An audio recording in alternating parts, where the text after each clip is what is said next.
Hứa Khải và Đàm Tùng Vận gặp nhau từ thuở nhỏ, một tình yêu lớn lên cùng năm tháng trải qua bao gian khổ, nhưng họ vẫn nuôi dưỡng một tình yêu sâu đậm và đi về phía trước. Trong dòng chảy bất tận của thời gian, có những mối nhân duyên tưởng như mong manh nhưng lại bền bỉ hơn bất kỳ điều gì trên thế gian. Câu chuyện của Hứa Khải và Đàm Tùng Vận là một câu chuyện như thế, không ồn ào, không phô trương, nhưng âm thầm sâu đậm, lớn lên theo từng năm tháng, từng biến cố của cuộc đời. Họ gặp nhau khi cả hai vẫn chỉ là những đứa trẻ chưa hiểu gì về cuộc đời.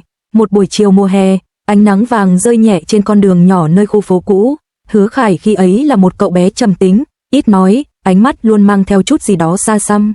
Trong khi đó, Đàm Tùng Vận lại như một tia nắng, tươi sáng, hoạt bát và luôn cười rạng rỡ. Lần đầu tiên họ gặp nhau là khi cùng đứng dưới một tán cây lớn.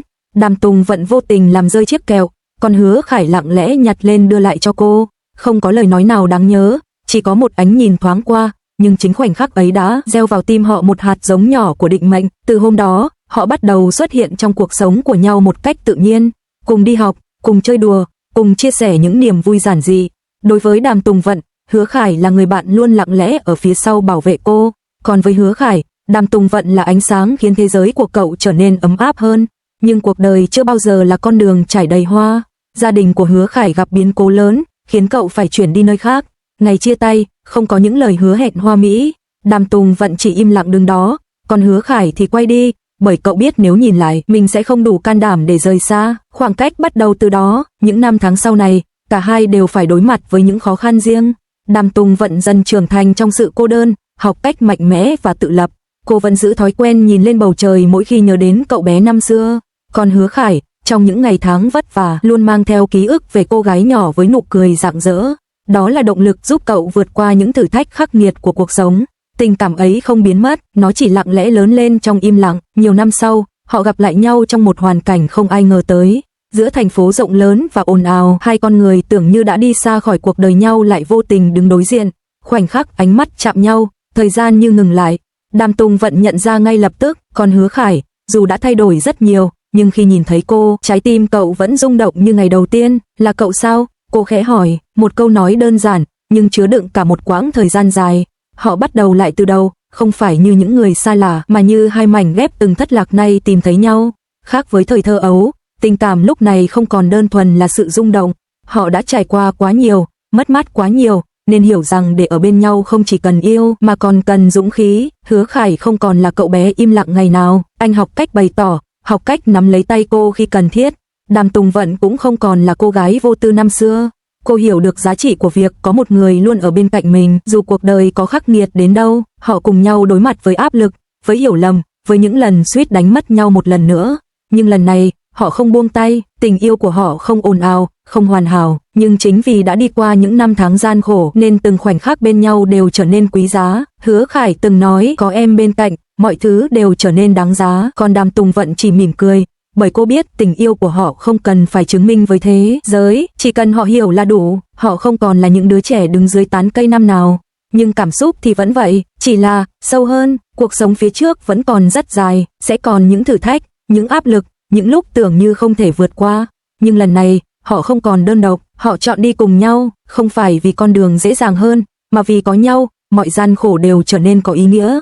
Tình yêu của Hứa Khải và Đàm Tùng Vận không phải là câu chuyện cổ tích, nó là một hành trình bắt đầu từ tuổi thơ, đi qua những năm tháng đau thương và cuối cùng dẫn họ trở lại bên nhau, trưởng thành hơn, mạnh mẽ hơn và yêu sâu đậm hơn bao giờ hết. Có những tình yêu đến nhanh rồi cũng rời đi nhanh, nhưng cũng có những tình yêu mất cả một đời để hoàn thiện. Giống như họ, từ một lần gặp gỡ vô tình thuở nhỏ, đến một lời hứa không cần nói thành lời. Hứa Khải và Đàm Tùng Vận đã chứng minh rằng tình yêu đích thực không phải là không có chia ly, mà là sau tất cả, vẫn chọn quay về bên nhau. Đó là một ngày đầu thu, khi ánh nắng không còn gay gắt mà trở nên dịu nhẹ như một cái ôm.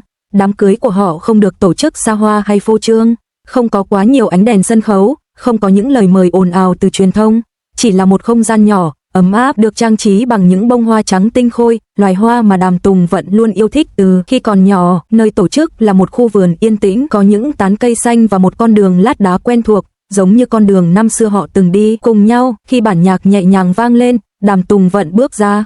Cô mặc một chiếc váy cưới đơn giản nhưng tinh tế, không quá cầu kỳ nhưng lại khiến mọi người không thể rời mắt, không phải vì vẻ ngoài lộng lẫy mà vì ánh mắt cô lúc đó, một ánh mắt chứa đựng cả hành trình dài của yêu thương, chờ đợi và trưởng thành. Ở phía bên kia, Hứa Khải đứng đó, anh không nói gì, nhưng ánh mắt anh đã nói lên tất cả.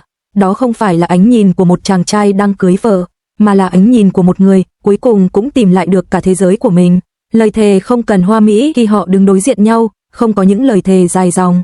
Hứa Khải chỉ nói một câu, anh đã từng đánh mất em một lần, nên lần này anh sẽ không buông tay nữa. Đàm Tùng Vận mỉm cười, nước mắt lặng lẽ rơi. Em chưa từng rời đi, chỉ là em chờ anh quay lại, không cần thêm bất kỳ lời nào nữa, bởi tất cả những gì họ đã trải qua chính là lời thề mạnh mẽ nhất. Khoảnh khắc trao nhẫn khi quá khứ và hiện tại hòa làm một, khi chiếc nhẫn được trao vào tay, đó không chỉ là một nghi thức, đó là sự khép lại của những năm tháng cô đơn, là lời khẳng định rằng từ giờ trở đi, họ sẽ không còn phải bước một mình. Những người có mặt hôm đó không chỉ chứng kiến một đám cưới, họ chứng kiến một hành trình được hoàn thành. Phần 8, cuộc sống sau hôn nhân bình yên là điều xa xỉ nhưng họ đã có. Sau đám cưới, cuộc sống của Hứa Khải và Đàm Tùng Vận không phải lúc nào cũng ngập tràn những khoảnh khắc hoàn hảo, nhưng chính những điều bình dị nhất lại trở thành hạnh phúc lớn nhất. Mỗi sáng, Đàm Tùng Vận thường dậy sớm hơn, cô không còn là cô gái bận rộn luôn chạy theo lịch trình dày đặc. Cô học cách chậm lại, nấu một bữa sáng đơn giản, mở cửa sổ để ánh nắng tràn vào căn phòng. Hứa Khải thường thức dậy sau đó một chút, anh sẽ đứng phía sau, ôm nhẹ cô từ phía sau mà không nói gì. Chỉ là một cái ôm thôi, nhưng đủ để bắt đầu một ngày mới. Họ vẫn cãi nhau, vẫn có những lúc hiểu lầm, những lúc im lặng kéo dài. Nhưng khác với trước đây, họ không chọn rời đi. Hứa Khải học cách nói ra suy nghĩ của mình thay vì giữ trong lòng. Đàm Tùng Vận học cách lắng nghe thay vì chỉ cảm nhận. Có những đêm, họ ngồi đối diện nhau, không ai nói gì. Rồi một người sẽ chủ động nắm tay người kia, chỉ cần vậy thôi, mọi khoảng cách đều được xóa bỏ. Có những ngày họ cùng nhau đi siêu thị, có những tối cùng xem một bộ phim cũ, có những lúc chỉ ngồi cạnh nhau, mỗi người làm một việc riêng. Không cần phải nói chuyện liên tục, không cần phải làm điều gì đặc biệt, chỉ cần với nhau. Tình yêu của họ không còn là những cảm xúc mãnh liệt như lúc ban đầu. Nó trở thành một phần trong cuộc sống, giống như việc hít thở, giống như ánh sáng mỗi ngày, không quá nổi bật, nhưng không thể thiếu. Họ không biết tương lai sẽ ra sao, có thể sẽ còn những thử thách mới, có thể sẽ có những lần mệt mỏi, nhưng họ biết một điều, chỉ cần quay đầu lại, người kia vẫn ở đó. Kết nối 2 phần 1 tình yêu trọn vẹn, từ một cuộc gặp gỡ vô tình thuở nhỏ đến những năm tháng chia xa rồi tái ngộ, yêu lại, và cuối cùng là cùng nhau bước vào hôn nhân.